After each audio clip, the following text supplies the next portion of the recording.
I felt like I needed something different Okay. that IPFW wasn't really providing. I just felt like Southern Utah could provide me with a chance to be a lot better and reach my goals quicker. Okay. What are your goals? I'm hoping to make the trials for the Olympics in 2020 Okay. in the marathon. And I feel like I can improve a lot faster through Southern Utah and going there and training there. All right. What are the aspects of Southern Utah that make it so appealing? Because there would be other options. So what makes Southern Utah so appealing to you?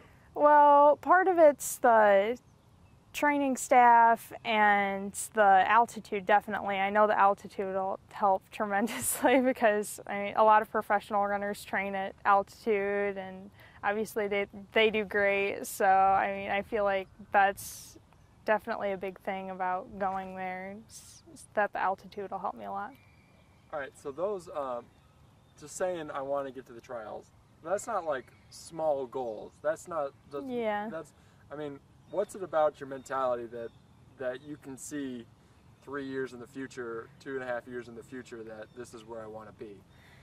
Well, I've improved every year so far through running, and I mean I try not to take it for granted either, because you know, even if I improve, it's not always by the same amount or anything. So I just try not to think too much on it, but I feel like by the end of my college career, I'll have improved enough where I have a good chance to make it. And right. Do you think? I'll change the shot just a little bit. Do you think the World Championships and the competing in Africa, competing against the best in the world, do you think that really maybe made that realization that, hey, I need to take the next step? Did that play any part in it? Yeah, it really opened my eyes, going, especially the trip to Africa and over there with all the professional runners and the other runners on the team, even just the junior team I was on. Like some of them were so much faster than me, and actually most of them were. Like I was one of the slowest ones on the team, but it really opened my eyes and inspired me to become better, and that motivation has rekindled itself now, and I really want to be a lot better. Okay. Well, what was that experience like? Just take me through it a little bit. I mean, what was it like for you? Well, it was. I mean, it was amazing. Like, it's hard to put it into words because I didn't even think I'd make the team to Africa in the first place. The original goal was just to make it to the NACAC meet in Boca Raton, Florida. Yeah. But I was just so excited when I found out I could go to Africa and race, and being there and seeing all those different countries there and all their runners just made me so excited and so nervous, and wearing that USA jersey just... It was a great feeling.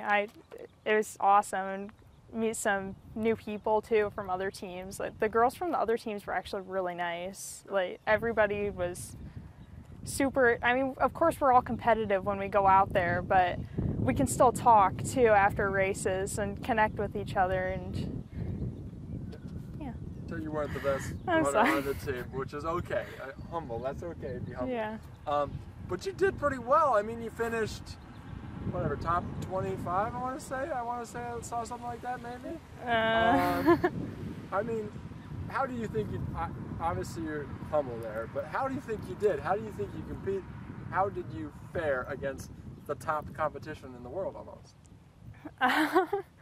Were you pleased with your performance? I was really pleased because I haven't ran a lot of 6Ks before since I redshirted my cross country season for college. So I mean, I was kind of nervous going up that extra K, but usually the longer distance favors me a little, and so I think that helped. And going into the race, it's like, hey, I already made it.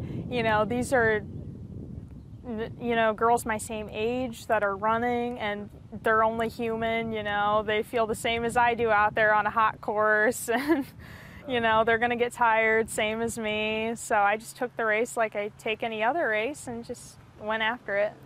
What makes it about because I was talking to your dad also, and he said the 10,000 is going to be maybe more so than the 5,000. What's it about the longer distances that you like more?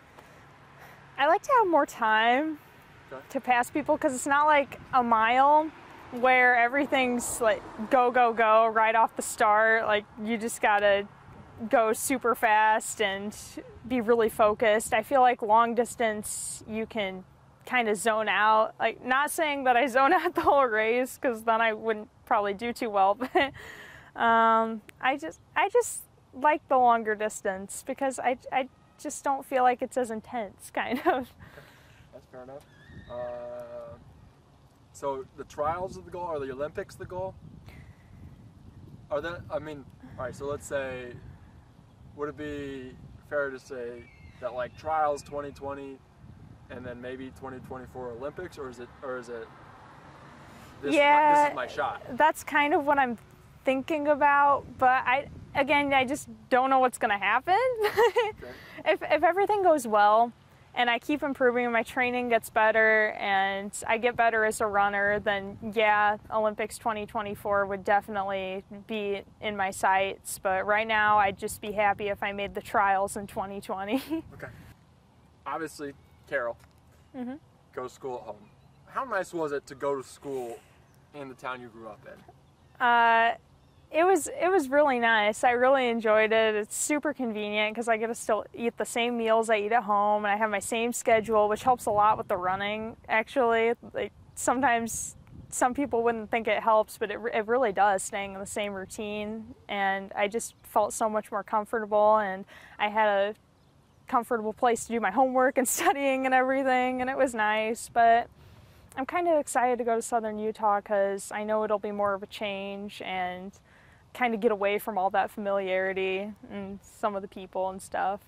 What was it like having your dad as a coach? This question. I always get asked it. He was a good coach. I really liked having him as a coach, because I feel like before he was more of a behind-the-scenes coach. And even when I started running, I had all kinds of other coaches, but he was always behind the scenes. He was always there, and it was really cool to have him be my actual coach, and I really enjoyed it.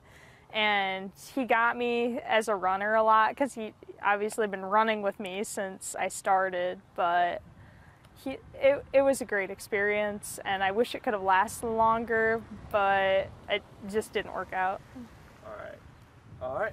I think that's good. Is there anything else you'd like to add about your Advocate trip? Any fun stories? Any exciting other journeys coming up?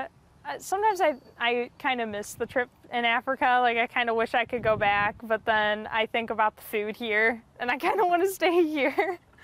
But the food in Africa was really good. Like, I like the goat, because I actually have goat meat at home, so that was the only familiar thing really with the food. But it was fun. We had a lot of fun.